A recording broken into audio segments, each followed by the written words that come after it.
दोस्तों, हाल ही में income tax विभाग पर कांग्रेस ने बड़ा आरोप लगाते हुए कहा कि उनकी पार्टी के अकाउंट को सीज कर दिया गया है। वह चुनाव नहीं लड़ पा रही है क्योंकि उनके पास पैसे नहीं है। कांग्रेस का कहना है कि 1994 में सीताराम केसरी के वक्त के मामले में इनकम टैक्स का नोटिस दिया जा रहा है, जो कि कुल 14 लाख रुपए का मामला है। उसमें ज्यादा से ज्यादा 10,000 रुपये का जुर्माना लगाया जा सकता है, लेकिन पार्टी के 210 करोड़ रुपए रोक दिए गए हैं। कांग्रेस अध्यक्ष खड़गे, सोनिया गांधी और राहुल गांधी ने एक साथ प्रेस कॉन्फ्रेंस की और पीएम मोदी व बीजेपी पर साजिशन कांग्रेस को आर्थिक रूप से कमजोर करने का आरोप लगाया। कांग्रेस का कहना है कि राजनीतिक दल इनकम टैक्स के दायरे में नहीं आते हैं, बावजूद इसके हमारे खिलाफ ये सब एक्शन लिया जा रहा है। आइए समझते हैं कांग्रेस के इन आरोपों के कानूनी मायने क्या हैं। इनकम टैक्स का सेक्शन 13A पॉलिटिकल पार्टी की टैक्स से संबंधित है। किसी भी पॉलिटिकल पार्टी को रिप्रेजेंटेशन ऑफ पीपल एक्ट 1951 के तहत सेक्शन 29A में खुद को पहले रजिस्टर्ड करना होता है।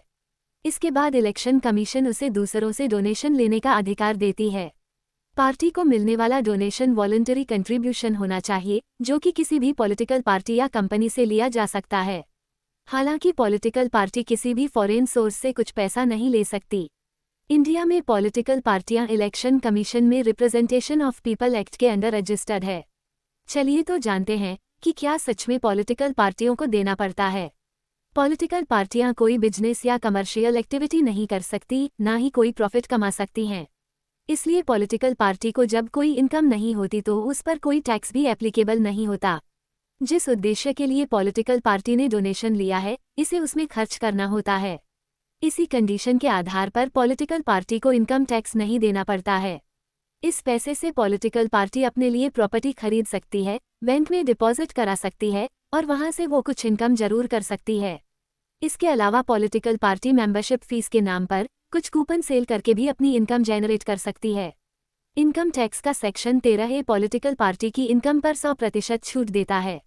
पॉलिटिकल पार्टी को हाउस प्रॉपर्टी से, अन्य सोर्स से, कैपिटल गेन या वॉलंटरी कंट्रीब्यूशन से होने वाली किसी भी तरह की कमाई पर कोई इनकम टैक्स नहीं देना पड़ता है, लेकिन इस छूट के लिए उन्हें कुछ शर्तें माननी पड़ती है। आइए तो उन शर्तों के बारे में जानते हैं जो सेक्शन 13A के तहत पॉलिटिकल पार्टी को माननी पड़ती है। पहला, पॉलिटिकल पार्टी को सेक्शन 29A ऑफ RPF के अकॉर्डिंग रजिस्ट्रेशन करना कंपलसरी है। इसी प्रकार पॉलिटिकल पार्टी को बुक्स ऑफ अकाउंट्स मेंटेन करना भी कंपलसरी है।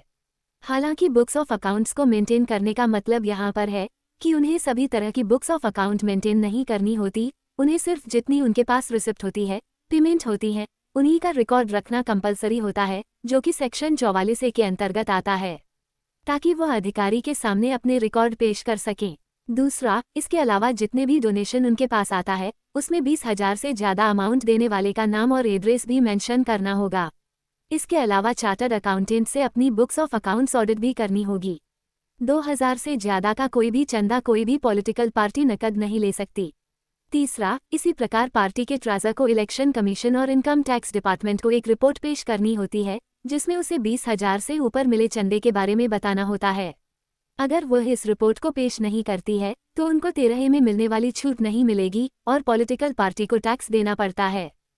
जानकारी अच्छी लगी हो तो वीडियो को लाइक और शेयर करना ना भूलें। साथ ही हमारे चैनल को भी सब्सक्राइब करें ताकि आप लोगों को इस तरह की वीडियो मिलती रहे।